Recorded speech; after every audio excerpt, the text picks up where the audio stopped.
రైతులకు gold compost భారంగా మారుతోంది. వ్యాపారులు బయో ఫర్టిలైజర్ పేరుతో మార్క్ ఫెడ్ గోల్డ్ కంపోస్ట్ ఎరువులను బలవంతంగా అంటగడుతున్నారని రైతులు మండిపడుతున్నారు. ఇష్టం లేకపోయినా తప్పనిసరి కొనాల్సిందేనని ప్రాథమిక వ్యవసాయ సహకార సంఘాలు ఒత్తిడి తెస్తున్నాయని చెబుతున్నారు. బహిరంగ మార్కెట్లో బహుళ జాతి కంపెనీలు తక్కువ ధరకు ఇస్తున్న గోల్డ్ కంపోస్ట్ను అధిక ధరకు విక్రయిస్తున్నారని ఆవేదన వ్యక్తం చేస్తున్నారు. గ్రోమోర్ కంపెనీకి చెందిన బయో ఫెర్టిలైజర్ 40 కేజీల బస్తా 300 రూపాయల వరకు మార్కెట్లో ఉండగా స్థానికంగా రాష్ట్రంలో తయారయ్యే మార్క్ ఫెడ్ గోల్డ్ కంపోస్ట్ ధర మాత్రం ఏకంగా 472 రూపాయలు ఉండటంపై విమర్శలు వస్తున్నాయి.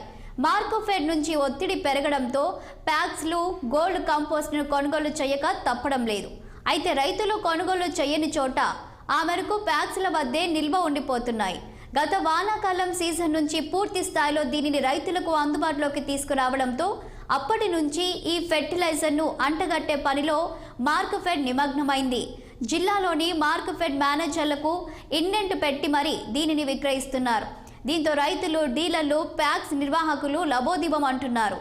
ఇదే అంశంపై మరింత సమాచారాన్ని మా ప్రతినిధి మణికంఠ లైవ్లో అందిస్తారు. మణికంఠ, చెప్పండి, అసలు ఏం జరుగుతుంది? మార్క్ ఫెడ్ గోల్డ్ కంపోస్ట్ ఎరువులపై రైతులు ఏమంటున్నారు? అధిక ధరలకే విక్రయిస్తున్నారనే ఆరోపణలు అయితే వెల్లువెత్తుతున్నాయి. దీనిపై రైతులు ఏమంటున్నారు? సో బ్రదర్, మనం చూస్తున్నాం రాష్ట్రంలో కానీ అటు దేశంలో కానీ రైతులు ఆత్మహత్యలు కొనసాగుతూనే ఉన్నాయి. రైతులకి గిట్టుబాటు ధర కాలేదని చెప్పో, లేదంటే పంట నష్టం వచ్చిందని చెప్పో ఏదో విధంగా రైతులు అయితే బాధపడుతున్నారని చెప్పుకోవచ్చు మనం. కాకపోతే ఈ మార్క్ ఫెడ్ సంస్థ అనేది రైతుల నుంచి అధికంగా అమౌంట్ వసూలు చేస్తుంది. అదేవిధంగా ఫెర్టిలైజర్స్, సేంద్రియ ఫెర్టిలైజర్స్ ఏవైతే ఉన్నాయో అవి అధికంగా వసూలు చేస్తుందని చెప్తున్నారు. కాకపోతే రైతులకి ఇది ఒక భారంగానే మారింది. ఎందుకంటే 40 కిలోల బస్తా మామూలుగా అయితే 300 రూపాయలు అని చెప్తున్నారు. బట్ ఇది 475 రూపాయలుగా తీసుకుంటున్నారు. అంటే అధికమనే చెప్పాలి. సో అటు రైతులైతే ఇది ఒక నిజామాబాద్ జిల్లాలో ఒక మారుమూల కంపెనీకి ఎందుకు ఇవ్వడం, అది గవర్నమెంట్ అని అంటున్నారు.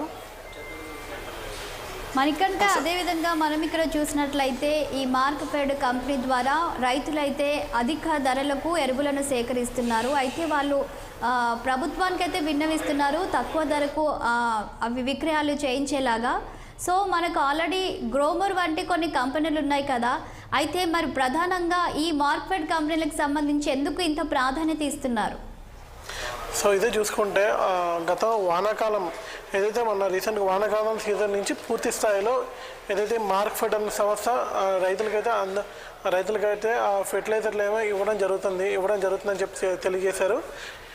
ఇది గవర్నమెంట్, ఇది మార్క్ ఫెడ్ ఒక నిజామాబాద్ జిల్లాలో ఒక మారుమూల గ్రామంలో తయారు చేసిన ఫెర్టిలైజర్లు గవర్నమెంట్ సంస్థ మార్క్ ఫెడ్ అన్న సంస్థని లింకప్ అయ్యి జనాలకైతే అంటగడుతున్నారని చెప్పి, అది రైతులకైతే అధిక ధరగా అంటగడుతున్నారని చెప్పి చెప్తున్నారు రైతులు.